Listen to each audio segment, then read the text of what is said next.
याद है पापा, जब मैं छोटी थी और एग्जाम के लिए जाती थी, आप कैसे मुझे ऑल द बेस्ट कहते थे।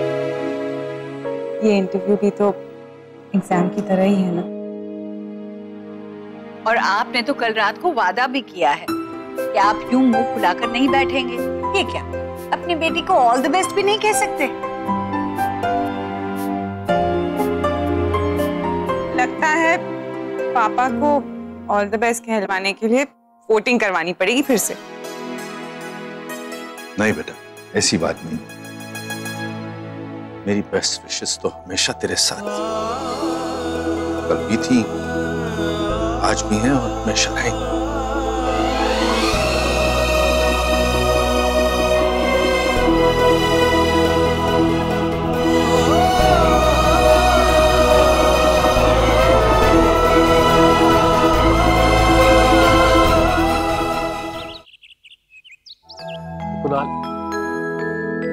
तेरी माँ फिर से खुश लग रही है। इसे डैड, मॉम किससे बात कर रही है? तेरे लिए नया रिश्ता है।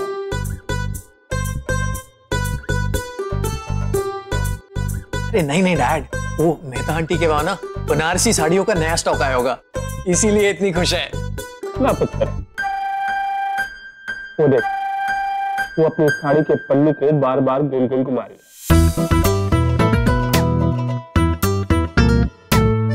इसलिए 100% तेरे रिश्ते की बात है। डैड, आप गलत भी तो हो सकते हैं। कब लगा ले? 500 की। जी जी बिल्कुल ठीक रहेगा।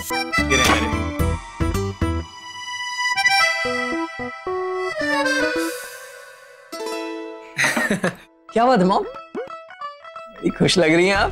खुश तो मैं हूँ। अरे वो मिसेस मेहता है ना? मिसेस मेहता? हाँ, उनके भाई की बेटी आई है आज और मैं चाह रही थी मिलने उससे। हाँ, ये सब क्या है जी? चलो नेवर माइंड। कुणाल, तो ये बता कब मिलेगा उससे?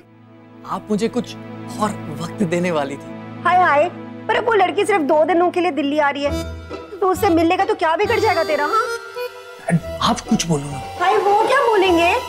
देख बेटा, तेरी शादी करवाना ना मेरी जिम्मेदारी है, और नेवर माइंड, मैंने कह दिया ना कि लड़की से मिलना है तो बस लड़की से मिलना है, बात खत्म। अब सुन, मैं ना उसे फोन मिला रही हूँ, आज ही बुला लेती हूँ मिलने।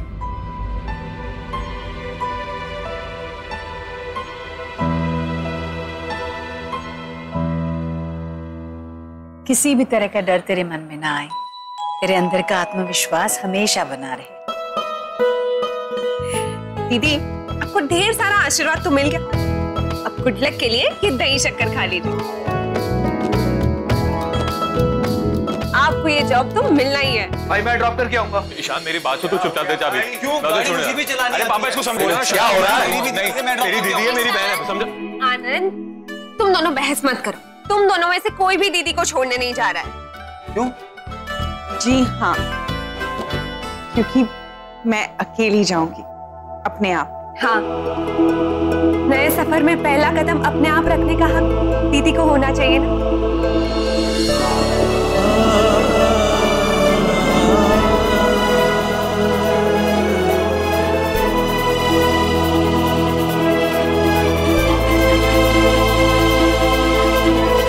ऑल द बेस्ट दीदी। चलो।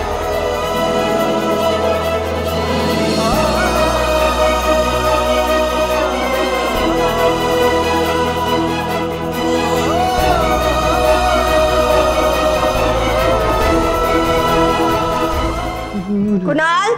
हाँ मॉम। सुन, तू कहीं जा रहा है क्या? हाँ मॉम, क्यों? नहीं नहीं नहीं, आज कहीं नहीं जाना। हाय, आज मैंने लड़की को बुलाया तुझसे मिलने। तो कैंसिल कर दीजिए, आज नहीं हो पाएगा। हाय, क्यों नहीं हो पाएगा? बिजनेस रिलेटेड काम है मॉम, बहुत अर्जेंट है। सुन सुन सुन, वो बिजनेस वाला काम ना वो पापा संभाल लेंगे। अरे डैड को समझ में नहीं आएगा मॉम, जो नया बिजनेस शुरू करना है ना उससे रिलेटेड है। अब कुणाल, तू सच कह रहा है? ये बिजनेस का ही काम है ना? नेवर माइंड बेटा, पर आज से पहले ना ऐसे हड़बड़ा कर तैयार होते हुए मैंने तुझे पहले नहीं देखा। अरे बड़ा प्लान है ना मॉम, इसीलिए। वैसे कनॉट प्लेस में मीटिंग है, आप कहो तो आपकी वो फेवरेट मिठाई शॉप है ना, वहां से पूरी पेड़े ले आऊं आपके लिए। हाँ है ना, मैं चलता हूँ अभी। अब सुन, कल बुला लो उसे, कल तो कोई जरूरी काम नहीं है ना। अरे देख कुणाल, मैं ना कल का टाइम ले लूंगी। हाँ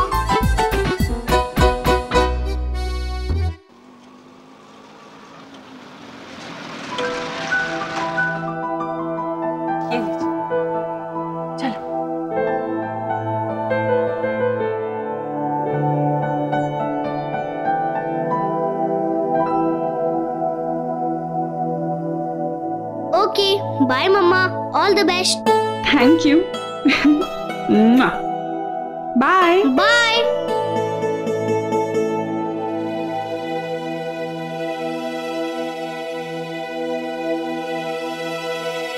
नर्वस मत होइए, मैं हूं ना। आप यहाँ? हाँ, विशेष देने आया था। वैसे आप जानती हैं, मैंने अपने 5 साल के करियर में ना 25 इंटरव्यूज दिए हैं, सारे पास किए हैं। I am an expert. और अगर आप चाहें तो मैं आपको कुछ टिप्स दे सकता हूँ। प्लीज नहीं, आप ये लेक्चर ना मेरी एनर्जी डाउन कर देगी। ठीक है ठीक है, लेक्चर ना सही, फूल तो ले लीजिए।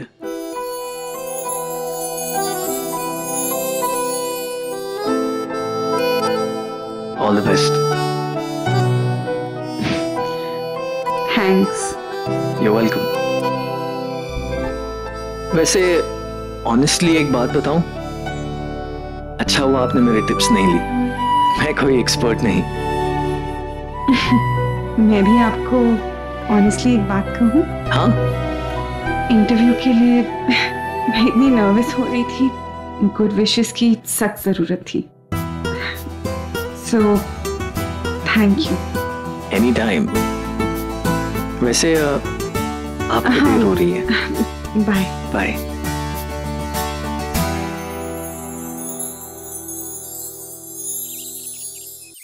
भाभी, आपकी कुछ मदद कर दूं? क्या चाहिए? भाभी कॉन्सर्ट जाना है और टिकट थोड़ी महंगी है। कितने की? ले, सिर्फ 500 की। तू भी ना ईशान। 5000। ईशान, अब इतनी सस्ती टिकट वाले कॉन्सर्ट में तो पापा जी तुझे जाने देंगे नहीं। अरे कम से कम 5 लाख की टिकट होनी चाहिए ना, तभी तो कोई बात होगी। बात करता है। भाभी प्लीज प्लीज भाभी, क्या पता अगली बार हो ही ना कॉन्सर्ट। ईशान, तुझे याद है पिछली बार जब मैंने पापा जी को तेरी मनाली ट्रिप के लिए मनाया था, तब तूने मुझसे क्या कहा था कि भाभी मैं सेकेंड ईयर में 90% लेके दिखाऊंगी, और आए कितने? याद कर जरा। भाभी 60। बाय ईशान, जाओ कमरे में बैठो। अगली बार 90 लाऊंगा भाभी, पक्का पक्का, प्रॉमिस से। हाय, सच्ची? फिर तो मैं पक्का पापा जी से बात करूँ। सच्ची? कब? अगले साल जब तू 90% लेकर आएगा ना, तब। भाभी ये ना बहुत गलत बात है, ऐसे तोड़ना होता है। ईशान, इसमें कुछ भी गलत नहीं है। पहले तू अपने फ्यूचर को जरा सीरियसली ले, पढ़ाई कर अच्छे से, के बाद देखना तुझे जो चाहिए होगा ना, पक्का मैं दिलवा दूंगी। सोच रहे हो भाभी, तो बड़ी चीज भी मांग सकता हूँ। हाँ मांग लेना, दिलवा दूंगी। अच्छा तो देखते हैं। बड़ा आया। आपका वर्क एक्सपीरियंस पर इतना ही है कि आप कुछ बच्चों को घर में ट्यूशन दिया करती थी मुंबई में। यहाँ आपको एक पूरी क्लास को पढ़ाना है, पढ़ा पाओगी? बिल्कुल। मुझे बच्चों के साथ वक्त गुजारना बहुत अच्छा लगता है, और खेल खेल में उन्हें इतना कुछ सिखाया जा सकता है। मुझे पूरा यकीन है कि बच्चों को मैं बहुत पसंद आऊंगी। तो आपने बीएड के बाद कोई जॉब क्यों नहीं किया? एक्चुअली मैंने शादी कर ली थी और मुंबई शिफ्ट हो गई। तो अब आपके पति क्या दिल्ली में शिफ्ट हो गए हैं? जी, मेरा अब तलाक हो चुका है।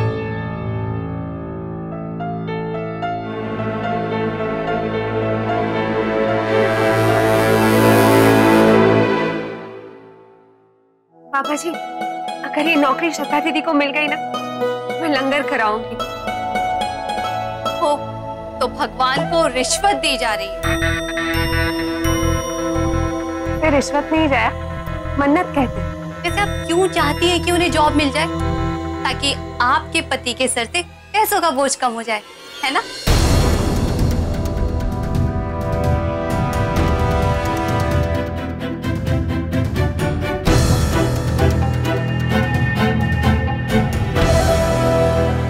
जया, तू हमेशा उल्टा क्यों सोचती हो?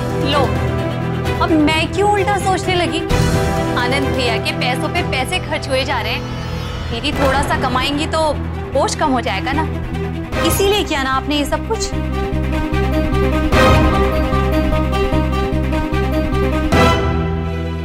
श्रद्धा दीदी को ये नौकरी करने से जो आजादी महसूस होगी, उसके लिए मैंने ये सब किया। अपने अकाउंट में खुद की कमाई के पैसे डालकर उन्हें जो खुशी मिलेगी, उसके लिए। पूरे परिवार को मैंने मनाया इसलिए कि श्रद्धा दीदी जो करना चाहती है वो कर सके। क्या हुआ? मैं एक डिवोर्सी हूँ, तो मैं डिस्क्वालीफाई होती हूँ। रहने दीजिए भाभी, ये सब ना कहने सुनने की बातें हैं। इन्होंने ये सब इसलिए किया ताकि आनंद भैया को पैसे ना खर्च करने पड़ जाए श्रद्धा दीदी पे, और उन्हें इंडिपेंडेंट इसलिए बनाना चाहते हैं ताकि बाद में उन्हें घर से ही आउट कर दे और किसी को उन पे शक भी ना हो।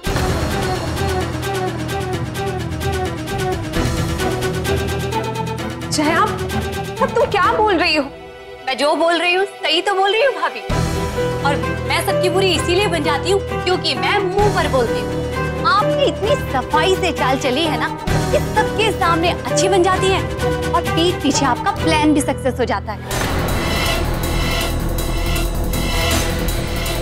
पर भाभी, आपका प्लान फेल होगा, क्योंकि श्रद्धा दीदी को तो नौकरी तब मिलेगी ना जब वो इंटरव्यू में सिलेक्ट होगी, और ऐसा होगा ही नहीं।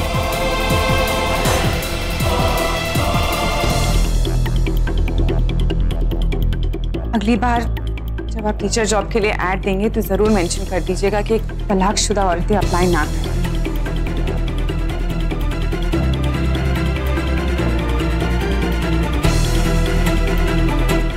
रुकिए। जया, ये क्या बिना सिर पैर की बातें कर रही हो तुम? किट्टू ने हमेशा श्रद्धा को सपोर्ट दिया है, हमेशा उसका सहारा बनकर उसके साथ खड़ी रही है। वो भूल गई क्या तुम? मैं कुछ नहीं भूली हूँ मम्मी जी, वो सब नाटक था। असलियत ये है जो मैं आज कह रही हूँ। Oh, shut up, जा। बहुत हो गया, चुप हो जाओ तुम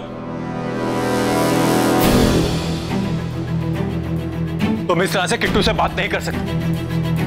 अरे और कुछ नहीं, कम से कम रिश्तों का सम्मान करना सीखो जाए। किट्टू इस घर की बड़ी बहू, तुम्हारी जेठानी है। ये तरीका नहीं इससे बात करने का। अभी के अभी इससे माफी मांगो।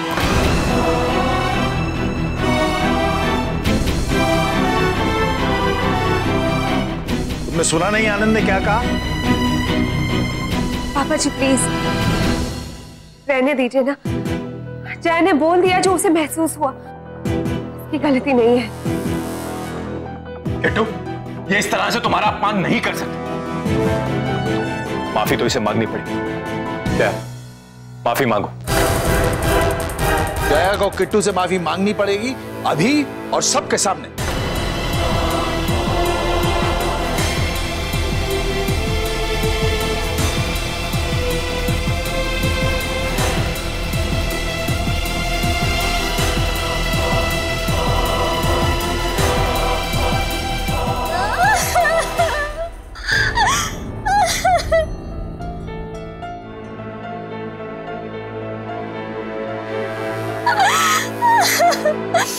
सच कह रहे हैं आप लोग, मेरे ही मन में खोट है। मैं ही गलत सोचती हूँ, मैं ही बुरी हूँ।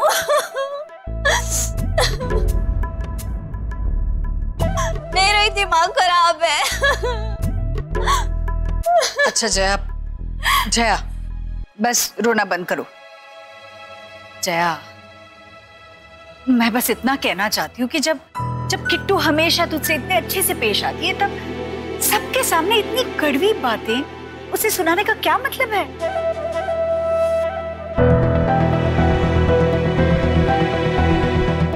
और अगर तुम्हें घर में कोई बात खटकती भी हो, तभी 2 मिनट बैठकर अच्छे से सोचा करो। खुद ब खुद सब सवालों के जवाब मिल जाएंगे तुम्हें। मैं क्या करूं मम्मी जी? मेरी मम्मी भी यही कहती थी कि पहले तोल मोल फिर बोल, लेकिन मैं बिना तोले मोले कुछ भी बोल देती हूँ।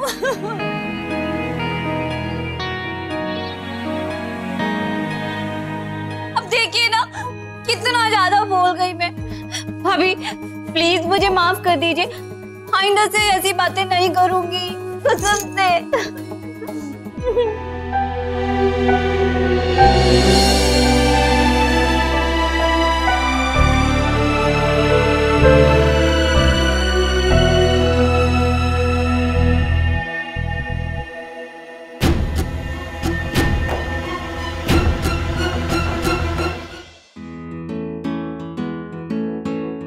अरे क्या बात है, सुबह सुबह क्या पढ़ रही हो किट्टू? रेसिपी सोच रही हूँ, दीदी इंटरव्यू में सिलेक्ट हो जाएंगे ना, तो उनके लिए कुछ खास बनाती। इतनी कॉन्फिडेंट हो कि श्रद्धा सिलेक्ट हो जाएगी? हाँ तो आनंद, श्रद्धा दीदी है ही ऐसी कि उनसे कोई 2 मिनट भी बात करेगा ना तो वो समझ लेगा कि उन्हें बच्चों से कितना प्यार है। और अगर ऐसे में उन्हें टीचर की नौकरी नहीं दी ना, बाय गॉड वो इंसान सच में पागल ही होगा। कितना ख्याल है तुम्हें श्रद्धा, कितने अच्छे से समझते हो तुम मुझे। और आपको भी पति देव, तभी तो मैं आपके पॉकेट में वो पेन देख रही हूँ जिसका रिफिल भी खाली है। ये रहा।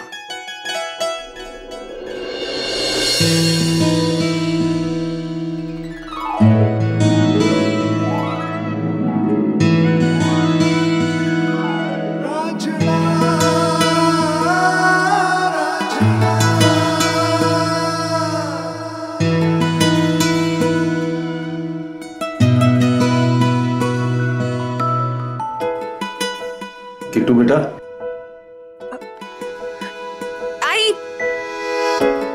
आई पापा जी। अभी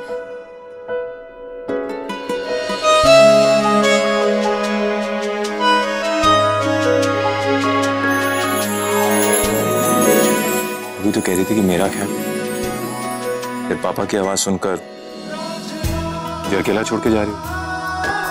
जना, घड़ी देखिए जरा, आपने ऑफिस ये टाइम की परमिशन दी, बिल्कुल ना आने की।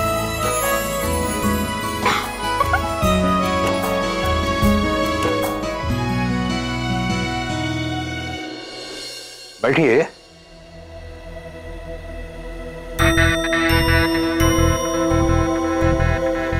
श्रद्धा जी, ये एक स्कूल है और हमें इस बात की जानकारी लेनी ही होती है कि जो व्यक्ति यहाँ पढ़ाने वाला है उसका पास्ट क्या रहा है।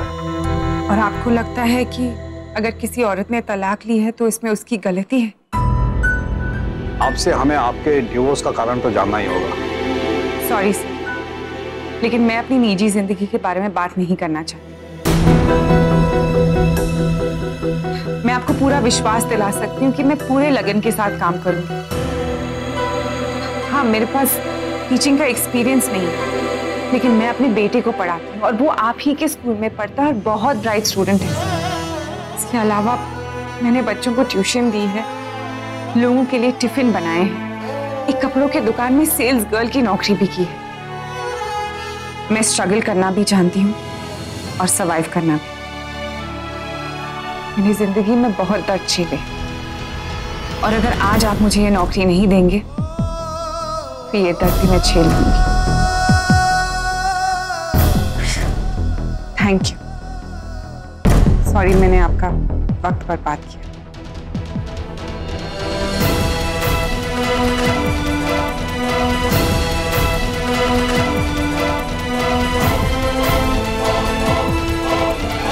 अरे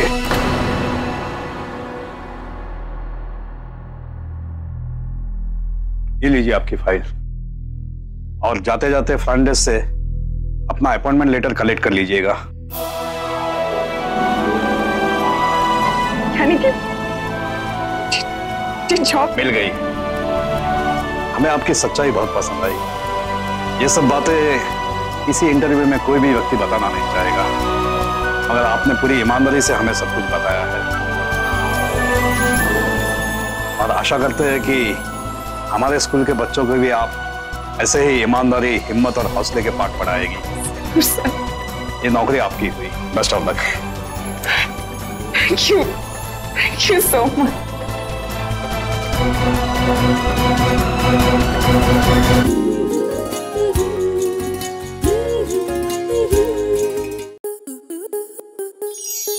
आपके मनोरंजन पर अब नहीं लगेगा कोई ब्रेक। स्टार प्लस के बेहतरीन शोज देखने के लिए लाइक, शेयर और सब्सक्राइब करें स्टार प्लस यूट्यूब पेज को।